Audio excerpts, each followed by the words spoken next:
안녕하세요. 여러분의 이야기 친구 정유생입니다. 오늘은 세종대왕이 총애했던 사이코 권채와 그 부인의 이야기를 들려드리겠습니다. 본 이야기는 조선왕조실록에 기록된 것입니다. 그럼 바로 시작합니다. 조선 세종 9년의 어느 여름날, 세종대왕은 형조판서에게 다소 충격적인 이야기를 듣게 됩니다. 그것은 세종대왕이 신임하던 권채가 여종을 학대했다는 형조판서의 보고였습니다.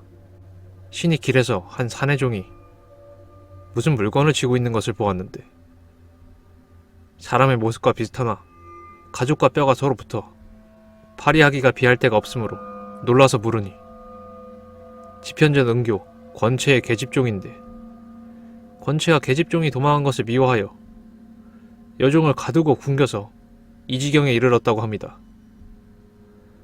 본조에서 이를 조사했으나 아직 마치지 못하여 즉시 주장께 글로 전하지 못하였사오니 권채의 잔혹함이 심한 것은 이루다 말할 수가 없겠습니다. 이에 세종대왕은 나는 권채를 성질이 얌전하고 조용한 사람인 줄로 여겼는데 그가 그렇게 잔인했던가.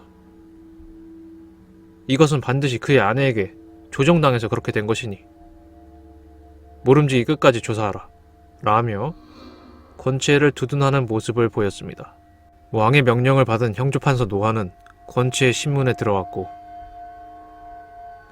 그 결과 사건의 실상이 조금씩 밝혀지게 됩니다. 피골이 상접한 채 형조판서에게 목격되었던 권채의 여종은 덕금으로 그는 권채의 마음을 사로잡아 권채의 첩이 된 여인이었습니다. 그러던 어느 날 덕금은 병든 할머니를 문안하고자 휴가를 청했는데 휴가를 얻어내지 못했고 덕금은 하는 수 없이 몰래 할머니에게 가게 되었습니다. 그러자 권채의 정실부인 정씨가 권채에게 거짓으로 고했습니다. 덕금이 다른 남자와 간통하고자 하여 도망갔습니다. 이에 권채가 크게 노하여 덕금을 잡아오도록 하였고 권채는 덕금의 머리털을 자르고 매질하고는 왼쪽 발에 고랑을 채우고서 방 속에 가두니 권채의 부인은 칼을 갈아서 덕금의 머리를 베려고 견줬습니다. 그러자 또 다른 여종 녹비가 말했습니다. 만약 덕금을 지금 벤다면 여러 사람이 반드시 알게 될 것이니 고통을 주어 저절로 죽게 하는 것이 더 좋을 듯합니다.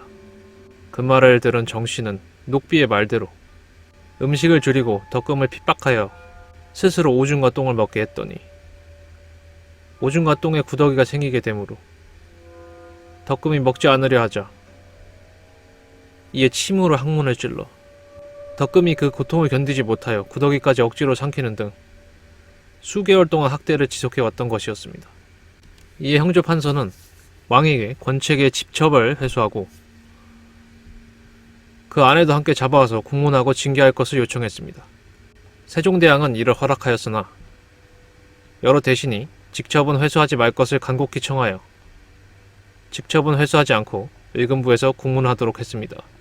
의금부에서는 권채의 종들과 정씨를 국문한 결과 덕금을 그렇게 만든 것은 권채가 알지 못한 일이라고 보이고 사내종 구질근과 여자종 양덕의 말이 기존 신문 결과와 다르니 진실을 알기 위해서는 형벌로 다스려야 하겠으나 종과 주인 사이의 일을 그렇게까지 해석해 물을 필요는 없으므로 권채의 아내 정씨가 가장인 권채의 말을 듣지 않고 덕금을 포악하게 학대한 것만 벌을 주도록 하자고 했습니다.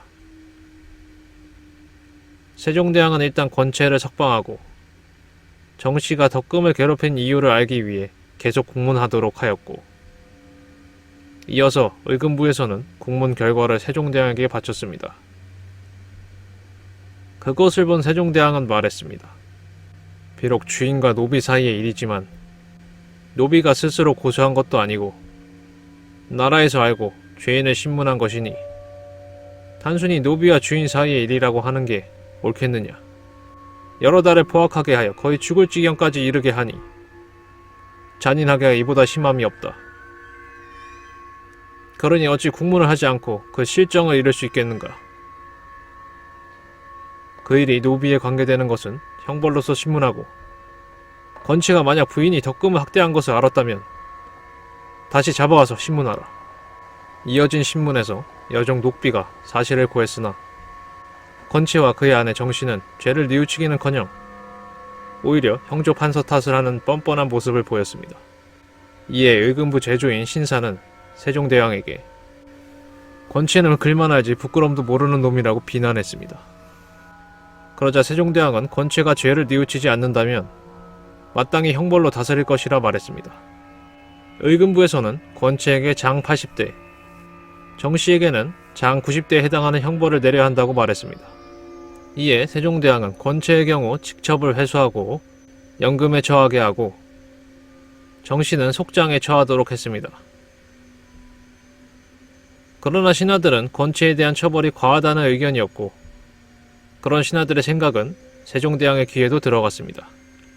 세종대왕은 아무리 여종이어도 첩으로 삼았으니 첩의 대우를 해줘야 하는데 그렇게 심하게 학대하는 자를 용서해줘야겠느냐고 반문했습니다. 그러나 신하들은 여전히 그의 처벌이 과하다고 주장하였고, 이에 세종대왕은 건치의 관직만 파면하는 것으로 마무리합니다. 그러나 건치는 문장과 학문으로 이미 인정받는 자였고, 이후 다시 복직하여 성균관 대사성에 오르고 최종적으로는 정상품의 우승지 자리까지 오르게 됩니다. 재미난 것은 건치가 모범이 될 만한 사람들의 행정을 모은 삼강행실도의 서문을 작성하기도 했다는 것입니다. 세종대왕은 이처럼 도덕적 흠결이 있어도 능력이 출중하면 곧잘 써먹는 편이었는데, 오늘 이야기한 건치뿐만 아니라 황희정승 역시 그의 도덕적인 흠결에도 불구하고 평생 동안 부려먹는 모습을 보여주기도 했습니다. 여러분은 어떤 의견이신가요? 도덕적인 흠결이 있어도 능력이 좋으면 써야 한다는 쪽인가요? 아니면 능력이 좋더라도 도덕적 흠결이 있으면 쓰지 않아야 된다는 쪽인가요? 이것으로 오늘의 이야기를 마치도록 하겠습니다. 시청해주신 벗들에게 감사드립니다. 그럼 안녕히 계세요.